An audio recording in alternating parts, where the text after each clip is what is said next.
I'm not sold on any of these teams making the playoffs or missing the playoffs. It is truly going to be a bloodbath in the Atlantic, and I think that's why this division over the last few years has been so exciting to watch, because we knew this time was going to come where some teams are dropping back a little bit and some teams are getting better, and finally they were going to meet somewhere in the middle. And I think this is the season where we're going to see all out total war in this division. So let's get into that then. Yeah, absolutely. Let's get to this number 2 spot. Case, who you got? Yeah, again, here's where I can be convinced, but after being hard on their offseason, I still have the Tampa Bay Lightning coming second in this division. It's a team that I'm very scared to speak ill of because they're just so consistently good the last 5 years or more. And I don't know, when I look at this team, I just see the stardom, and it's enough to push this team over the top of many teams in this division. And, maybe they took a hit to the depth of this team, but they still have Stamkos and Point and Kucherov, Hedman and Sergachev and Vasilevsky. Like, that stardom is enough to put this team in second in this division, in my opinion. When you look at the back end, it was negligible change, and Hedman's still the star on this team, but Sergachev definitely showed that he can be that guy in the years to come. Maybe as time catches up with Hedman, he's still not that old. So I'm saying, 3 or 4 years down the road.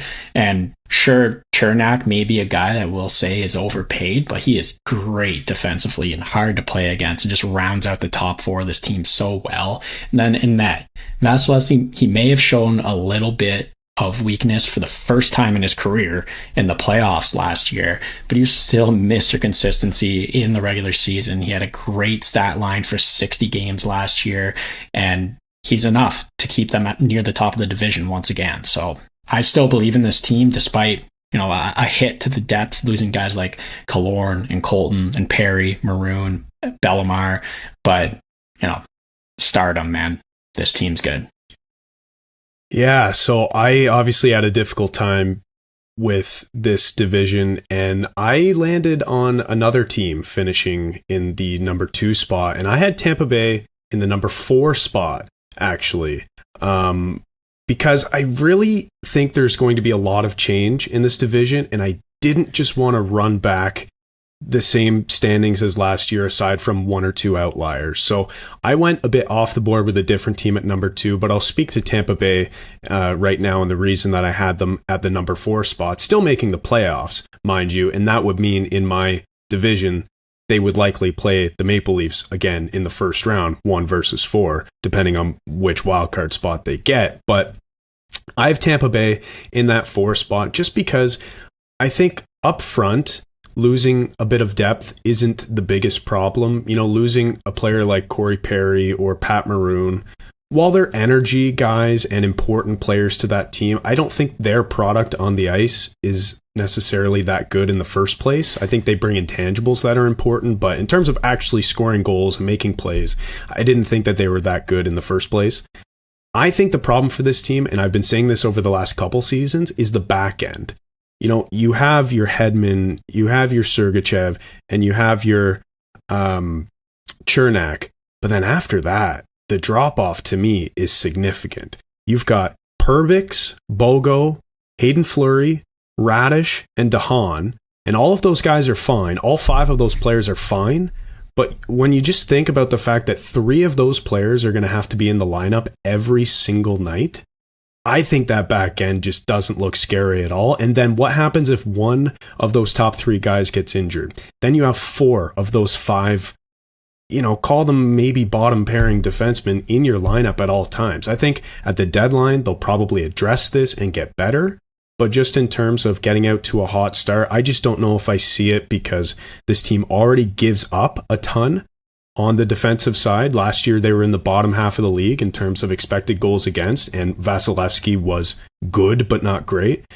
So I just don't know if I see Tampa Bay being able to replicate the seasons that they've had in the past without a blue line that looks as good as it once did. So that was my main concern with Tampa Bay. I don't know. I disagree only because of Perbix. He is a Samuelson on Buffalo. He's Jan Ruda of the past in Tampa Bay, where he just works with their top defenseman, and sometimes that's all you need. You need the guy that just works with your star.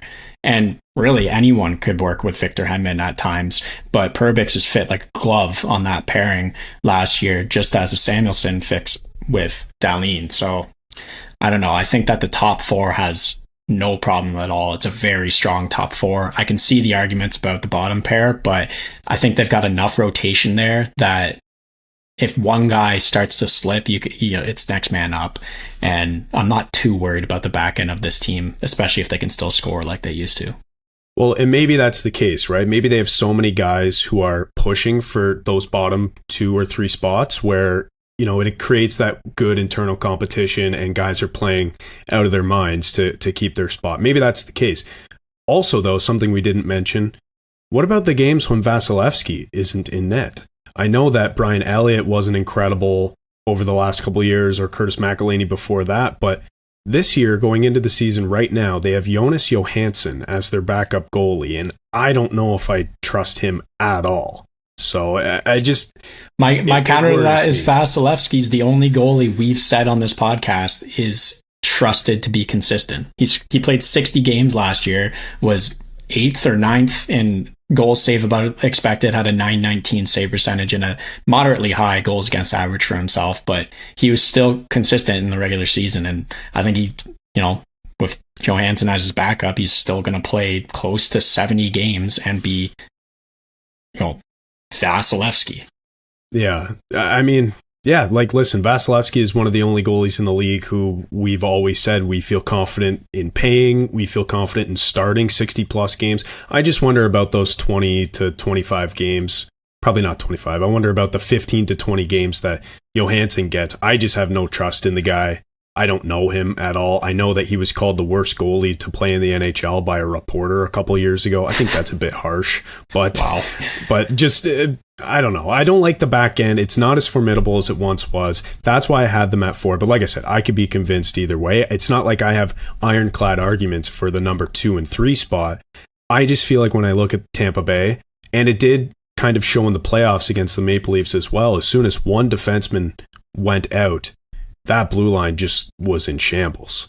You had, Sergachev having to play 28 minutes a night and Chernak doing the same thing. And I don't know, they're still very good. And I think Sergachev actually might be more impactful on this blue line than even Hedman now, because Sergachev is just so dynamic and has taken such a leap over the last couple of years. But I just think 3 to 6 isn't very scary. What about Hugo Anelfelt when you're looking at net? Do you think that he can... Maybe he's a guy he's a guy with little NHL experience, if any. I'm not sure if he's played any games, but I know he's a prospect and he's up and coming. So maybe I don't know. I mean, it's better than the worst goalie to ever play in the NHL. Yeah, what a ridiculous comment. I know. I need to look up who said that quote, because it was like everyone got on that reporter and just said that was a terrible thing to say. I think that was when he was in Colorado. But anyway, Harper, what are your thoughts on this whole debate here? Well, I side with Case on this one for the most part. I've got Tampa in the number 2 spot. The biggest thing for me is, number 1, not only is the fact that there's still so much star power on this team, that those core guys are still there, even though they've lost a bit of the depth, like Case mentioned. Even though, adding a guy like Connor Sherry in your bottom 6 is a nice add. But look, this is the first time in the last 3 years that this team has been able to have a full off season of rest, and I don't think that we can discount that at all. That and really encourages me with this team that this is the first time in the last 3 years that they've got a full off season of rest, and that could be very scary. The fact that they're energized and coming in fresh and everything, and But there are some question marks, certainly.